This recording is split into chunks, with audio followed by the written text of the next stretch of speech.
That ain't hail, that's a bubble. That's going out, not in. There's a big difference. And I have never seen one make it in Austin, Texas, 25 years, Than 10 years. ever. That's just not even remotely real. We're gonna upgrade you for free. Straight up. Gave me an automatic quote. I don't think I would understand what I was reading.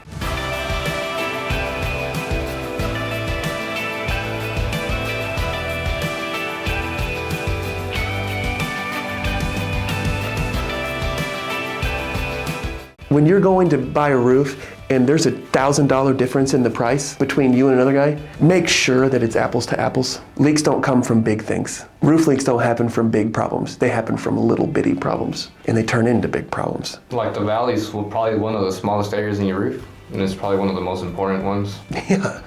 So on a roof, the water goes towards the valley. You know, two slopes flow down to each other into a valley, right? That valley has the most water flowing. And if you're punching a bunch of nails in your valley, you're gonna have pinhole leaks. That's a small problem. That starts as a small deal, as a little drip, and then all of a sudden that water figures out how to get in there, and once it finds a way in, it will have a way in forever. That's a big problem now. Now we need to change out insulation. We need to change out sheetrock. We might have to redo your floors. Rip up the whole valley. Rip up the whole valley and redo it. You need to be able to count on the people that are installing your roof. It's a little different than some other things. Drywall, you have your drywall guys come out, wow, that drywall looks good, or that drywall looks bad. It does not matter. It looks good, then it was good. It looks bad, then it was bad. Roofing can look good and be bad. Don't think that just because it looks nice, it's doing. You need to be able to trust your roofer. You need to have the right kind of warranty. And you need to find a guy with confidence that knows he's gonna put on a good roof. What about color, Mario? Does roofing color change the cost? It doesn't really change the cost, probably at all, for mostly, unless you're using like a cool color or something like that, where it's energy efficient. But that's a whole different class of shingle in itself. So you're saying if a roofing company comes to you and says, well, if you want that black roof instead of that weathered wood, it's going to cost you an extra $10 to square. It shouldn't cost any. It's not 1 penny, right? The supplier doesn't charge more for different colors. The industry does not charge more for different colors. Pick your color, love your color, be confident in your color, and don't pay more for your color. The color's a color. They're stealing. It doesn't cost them any more. Now, if you do it, like you said, if you do a cool IR, with like there's exceptions if you're doing like a whole different shingle, a whole different class. And you know what? Even if you do buy that, you get your money back because they're subsidized. IR coding and everything. Yeah, you get a tax rebate for even doing it. You get 30% back from any shingles that you install that are that color. And I think those are class 4 shingles, so you'd get usually they're class 4 or class 3, yeah, you'd get a rebate from the insurance company too. Yeah. Let's talk about class 3 and class 4 and just regular builder grade or architectural shingles. Most of you out there have architectural shingles. That is the lowest quality shingle out there. It's not a 3-tab. 3-tab is that sort of garbage.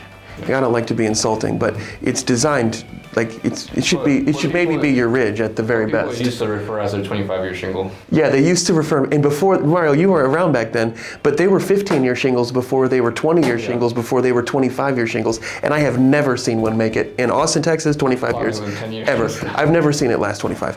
I maybe have seen some last 15, 16 years. I've never seen one last 25. That's just not even remotely real. At Apex Roofing, we do not install 3-tab roofs, period. You can't warranty it for 10 years, man. It's paper, it's junk. It's not something that we're gonna do on a standard roof. We're not going to put them on there. We will, if you have, like, say you have an insurance, you had a 3-tab roof and you get hail and the insurance comes and pays for it, we're gonna upgrade you for free, straight up. I'm telling you right now, we'll upgrade you to an architectural shingle for free.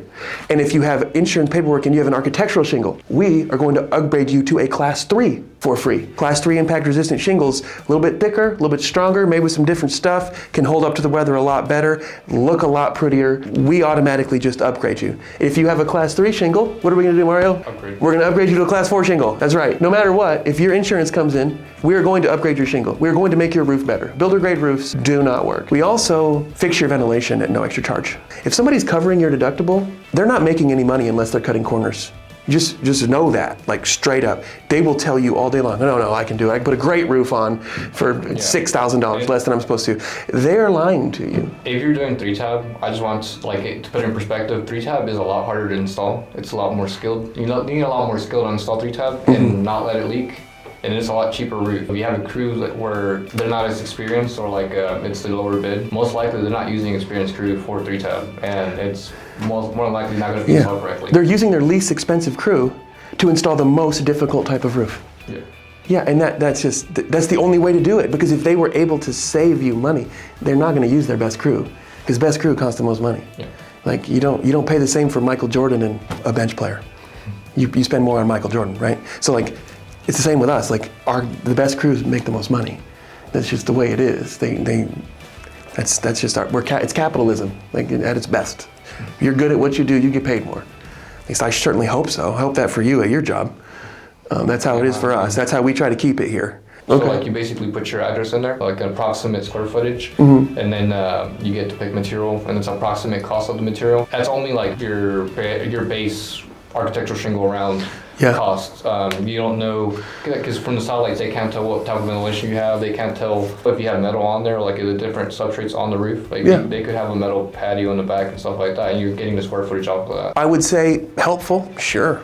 I don't think It gives you a ballpark range, starting range, but it's probably not like your Yeah. the closest. I don't think knowledge can hurt you. Any information you can get is awesome. I don't think if a plumber came to me and I typed in plumberquote.com and it gave me an automatic quote, I don't think I would understand what I was reading. I would look at it and be like, okay, it's going to cost about $12,000 to repipe my house. That's about all the information I can get from it. I would need to take that sheet to a plumber and say, hey, why is your quote $5,000 more than this? Can you explain that to me? Why is your quote $5,000 less than this? Can you please explain that to me? It might be like a good step on the way to make doing research and stuff, but it's not like a. It's not going to be I use it accurate. as a considerable quote. Yeah, if it's accurate, if it matches the price that the roofer's charging you for a good roof, that's just luck. The right roof takes the examination of a person who knows what they're doing, in my opinion. I look at an eagle view or I look at photos of a roof kind of together. If I just look at the eagle view, I come up with a number. If I just look at the pictures and hand measure it, I come up with another number. We have to integrate every piece of information that we have to get the right information. When I look at a shingle and I touch it, I can tell if the roof is poorly vented, whether it looks right or not. Like it's degranulating before it should. There's blisters. A lot of times the existing roof was not done correctly. Yeah. You gotta change a lot of stuff. You gotta change a lot of stuff. And what if it's the fourth roof on a house? We gotta redeck that house. You got 4 layers of felt because none of these roofers go down to the deck. That's another thing we should talk about for price. Y'all, we roof 20 to 30 houses a month in our residential roofing program on a slow month. Like that's certainly not during a storm or something, we'll do hundreds. But of those 25 or 30 roofs, there is multiple layers of felt on almost all of them. That tells me that whoever did that roof last did not go down to the deck. I'm going to be the first person to see that roof deck in possibly 50 or 60 years. How can I possibly be ready to know what I'm gonna have to do? If there's 4 layers of felt, that means there's been 4 roofs. There's 6 nails per shingle, okay? That deck is gonna look like Swiss cheese. That deck is gonna look like Swiss cheese. And I don't even know that until I am torn your roof off till 9:30 in the morning on the day we do the roof. I don't even know that. We need to get in your attic. We need to use all the details we can possibly get before we do this roof so we can make an intelligent decision.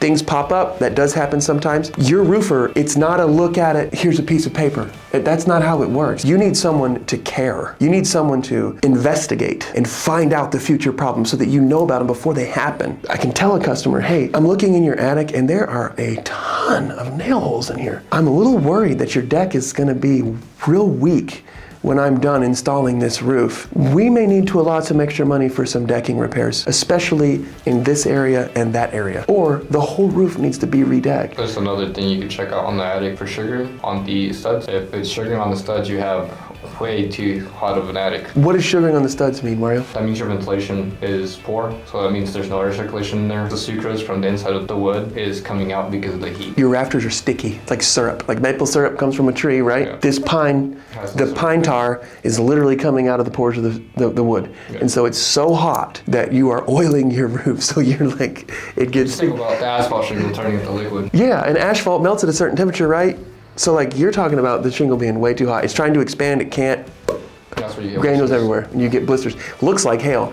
A lot of people say, oh, look at that, you got hail everywhere. That ain't hail, that's a bubble. That's going out, not in. There's a big difference. Oh, there's a lot of roofers out there who are not well trained. Once it starts blistering, Exposed asphalt in the sun does not last very long. no. Okay, that's something. That was good. That's something. All right, Don't cut. talk about